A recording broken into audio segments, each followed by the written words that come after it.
Já estamos de volta com o primeiro bloco do Tribuna Livre desta sexta-feira, agradecendo sempre a sua audiência, a sua companhia e relembrando que você pode acessar o site riobranco.net para rever o Tribuna Livre ou todos os programas da TV Rio Branco.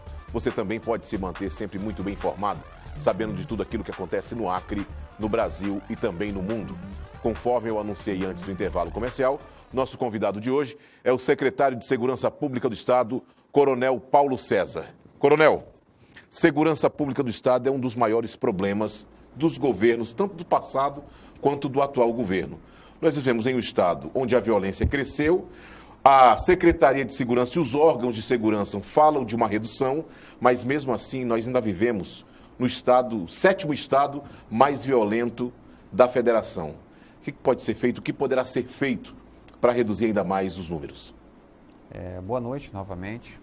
É importante colocar que a redução é real, não é um simples dado do Sistema Integrado de Segurança Pública. Esse dado é ratificado pelo órgão de controle externo do Sistema de Segurança, que é o Ministério Público, é acompanhado e auditado pelo Ministério Público e integra, né, o Atlas da Violência. Hoje, a percepção em relação à classificação do Estado com certeza alcançou patamares melhores em razão dos números apresentados esse ano. É interessante reprisar que a redução é uma redução significativa, é uma redução que representa 35,69% quando comparado ao mesmo período do ano passado. São mais de 100 mortes, né, mais de 100 vidas, melhor, preventas. E as ações que estão sendo desencadeadas, né, num primeiro momento com caráter repressivo, elas serão otimizadas através de um plano denominado Acre pela Vida, onde se objetiva efetivamente transversalizar ações com os demais órgãos do governo, com a sociedade civil organizada, no sentido de levar a cultura da paz. Né? A segurança pública é responsabilidade de todos, né? E a ação do sistema, normalmente, ela tem suas irradiações e normalmente carreia por um aumento da população carcerária, que consequentemente vai otimizar a aplicação de recursos naquele sistema e consequentemente também, né, minimizar ações de prevenção que podem ser desencadeadas no Estado a fim de evitar novos delitos. Secretário, quando o senhor abordou a questão de o enchimento das cadeias, né, sistema carcerário, eu vi uma entrevista do ministro Paulo Guedes dizendo que vai desbloquear inúmeros recursos que estão bloqueados no orçamento. Digamos, para o sistema penitenciário é um. Há recolhimento, fica depositado em Brasília e, no entanto, eles dão repasse aos estados, dentro daquela política de menos Brasília e mais Brasil, estados e municípios. Eu achei fantástica a entrevista dele, viu? Querendo que os recursos sejam repassados. Há, sim, necessidade de mais recursos para o sistema carcerário e para o sistema do próprio sistema de segurança, não é verdade? Com certeza, né? O sistema de segurança, né, até dezembro do ano passado, ele não possuía nenhuma verba carimbada. Assim como nós temos na saúde, né, com o SUS, e na educação com o Fundeb, né? Os estados, de certa forma, se responsabilizavam por todo o custeio da máquina. E segurança pública é um serviço muito oneroso. Né? A onipresença dioturna do aparato policial nas ruas tem um custo muito elevado. A partir de outubro desse ano, estará aportando aos estados recursos do SUSP. Recursos esses que serão destinados não só a custeio, como também a novos investimentos. Há de ressaltar também, né, e apesar de eu não ter a cultura de olhar para o retrovisor, que a bancada federal se esforçou muito no sentido de aportar recursos de investimentos ao nosso Estado. Num estudo preliminar, que compõe o diagnóstico realizado no Sistema de Segurança Pública, nós percebemos que aportaram mais de 80 milhões no Estado, mas a capacidade de execução desses recursos foi pífia e, consequentemente, as consequências do sistema de segurança foi um serviço à sociedade que não estava contente. Então, um dos olhares diferenciados também nesse governo, eu acredito que a sociedade já percebeu, através de alguns anúncios, a simples aquisição, que não é tão simples, é a maior frota já adquirida, de 110 veículos, já foram contratados, nós estamos aguardando a entrega daqui a 2, 3 meses no máximo, é fruto de um novo olhar para a segurança, de executar os recursos, onde os nossos parlamentares federais, né, por meio da sua capacidade política, conseguem encarregar para o Estado. E a desburocratização, como bem colocou hoje, ela é fundamental. Nós temos recursos do FUNPEN, né, que são vinculados ao Departamento Nacional Penitenciário, né, destinados a custeios que dificilmente aportam o Estado. Eles não chegam na linha final. E o sistema carcerário, ele tem dupla função. Né? Ele cumpre a sua função inicial, no sentido de exercer o ius puniendi, né? Punir em nome da sociedade, mas ele também tem que ressocializar. E ressocializar requer recurso. Ele tem que abrir uma porta, dar um horizonte à pessoa que está lá reclusa, a fim de ela retornar à sociedade em condições de ser absorvida. Narciso, só antes de você fazer a sua pergunta, eu queria também aproveitar essa nova deixa que dá o secretário. Eu estive visitando lá a exposição e também fazendo uma visita ao IAPEM. E nesse particular eu até fiquei encantado com o que os presos estão produzindo em termos de arte, recreação, música, fizeram uma série de coisas que até comprei algumas, achei interessante. Eu acho só que nós precisamos colocar mais esse tipo de escola lá dentro, de alfabetização, mas foi uma excelente demonstração do IAPEM lá na exposição feira do que os presos hoje no Acre já estão produzindo. E eu vou complementar aqui o que o Osmir fala, porque em tempos passados, e eu gostaria até que o senhor fosse bem claro com relação a isso, já teve mais produção dentro dos presídios. Parece que deu uma cessada e agora retomam esses programas novamente. É assim que funciona ou que vem funcionando? Exato. O que nós tivemos, né? Nós temos hoje uma superpopulação carcerária no Acre. Né? A política repressiva. No Acre, no Brasil todo.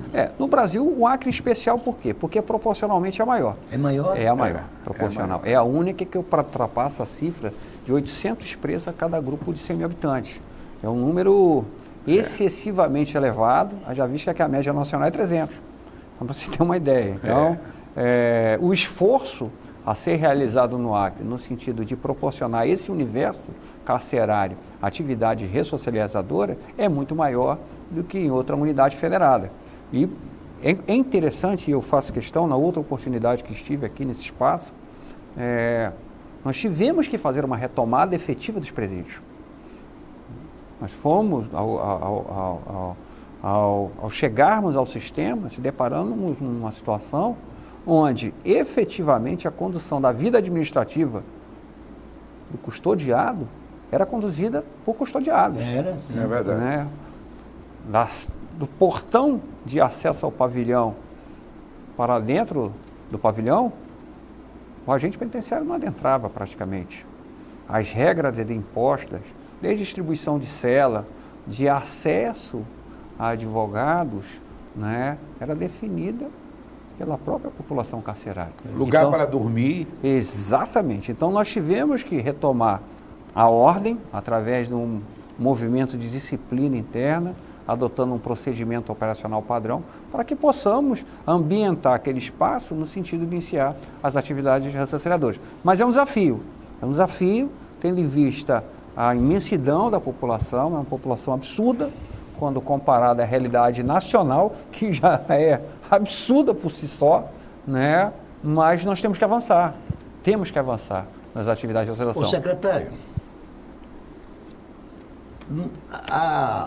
a interpretação que é feita dentro do sistema carcerário de justiça desse país, e o que a voz mais comum que se escuta é que o Brasil é o país da impunidade.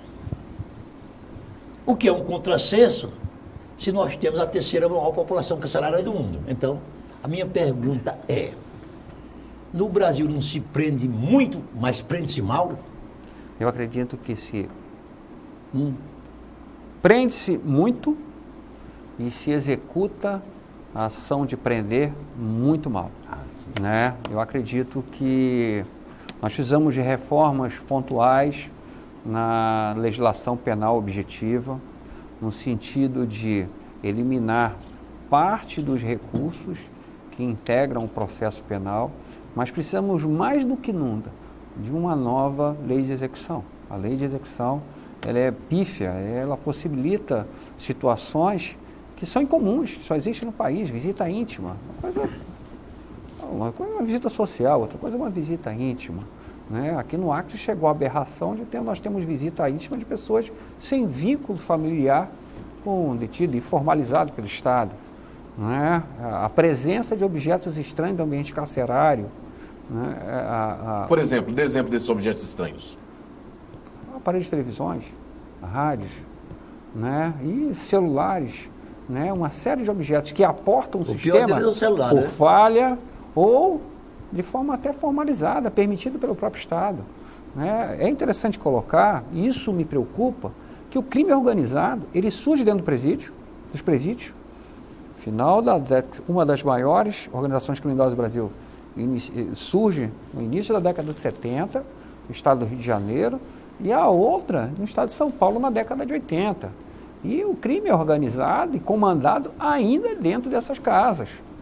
Então o presídio tem que ser um local onde a disciplina e a ordem tem que ser muito pontuais. Uma outra questão também que chama atenção, Narciso, e foi bem colocado, quando eu falo que se pune mal, o cidadão comete um crime, é primário, e essa pena não ultrapassa 8 anos, ele já inicia no regime semiaberto.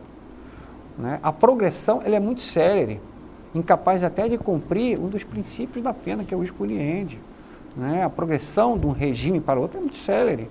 Então, assim, em razão da grande população, os serviços de execução não acabam contemplando a análise da periculosidade do custodiado, essas pessoas retornam à rua e, consequentemente, nós temos uma ciranda comum das pessoas cometendo os novos delitos. Se nós fizermos uma pesquisa pontual dentro do nosso sistema carcerário, vamos pensar que a grande maioria é reincidente. E é uma realidade de todo o país. A passagem pelo presídio, ela tem por escopo, tem por objetivo que a pessoa não retorne mais, que ele saia dali educado. Né? E talvez isso ocorra porque nossos presídios não são temidos. Né? O presídio também tem um papel fundamental. Né? Ele tem um papel fundamental. A pessoa tem que olhar para o sistema carcerário e temê-lo. E hoje no Brasil não, as pessoas olham para o sistema carcerário. Será que realmente ele vai me submeter a uma situação de ressocialização? Exatamente. Mas eu faço uma observação. O senhor de repente fez uma referência à questão de objetos que se encontram no presídio e citou rádio e televisão. Eu acredito que não seja também o sentido de proibir que tenha pelo menos um lazer mínimo lá porque o principal objetivo da prisão é tirar o segundo bem precioso. O primeiro é a vida, o segundo é a liberdade. Mas o prisioneiro sabe que cabeça vazia é a oficina do diabo, né? Então, se você não tiver um pequeno rádio para escutar, eu não digo em todas as celas, porque tem as celas de quem merece uma punição maior. Nós podemos também estar deixando aquele prisioneiro sem uma ocupação maior para fazer. Agora, Osmir, o que você está falando aí, nós já tivemos aqui na TV Rio Branco participação de membros do Judiciário que dizem que essa questão de televisão, por exemplo, da televisão dentro de algumas celas, é previsto na Lei de Execuções Penais. E é que é uma forma de preso que teve bom comportamento ou tem bom comportamento, chega um determinado tempo que ele pode ter uma televisão dentro da cela. Segundo os servidores do Judiciário, não é uma regalia, mas sim algo previsto em lei. O problema é que isso tornou regra. O grande problema, e que levou a nossa intervenção, é que se tornou regra. Não há um estudo de periculosidade. Nós chegamos ao ponto, e eu não sei de quem foi essa decisão, no passado, de dividir os presídios de forma não orientada pela lei de execução, de acordo com a periculosidade, a fim de evitar que aqueles espaços se tornem uma escola do crime. Pois é. Os presídios estão divididos por facções criminosas, né? Exatamente. E a regra é que você tinha aparelhos de televisões independente da periculosidade. e era objeto, inclusive, de barganha dentro daquele espaço. Secretário. O equipamento TV, se me permite, ela tem um objetivo. Ela tem, dentro do presídio, o objetivo pedagógico, de ser utilizado como um instrumento pedagógico destinado à realização. Inclusive, a programação a ser assistida tem que ser orientada pela administração. O ideal é que nós tivéssemos um espaço específico onde reunidos e devidamente monitorados, esses custodiados tivessem acesso, né, à TV, como ocorre nos presídios em outros países. Nós vamos ter que fazer um intervalo. A gente vai fazer um rápido intervalo comercial e já voltamos com o segundo bloco do Tribuna Livre. Não sai daí.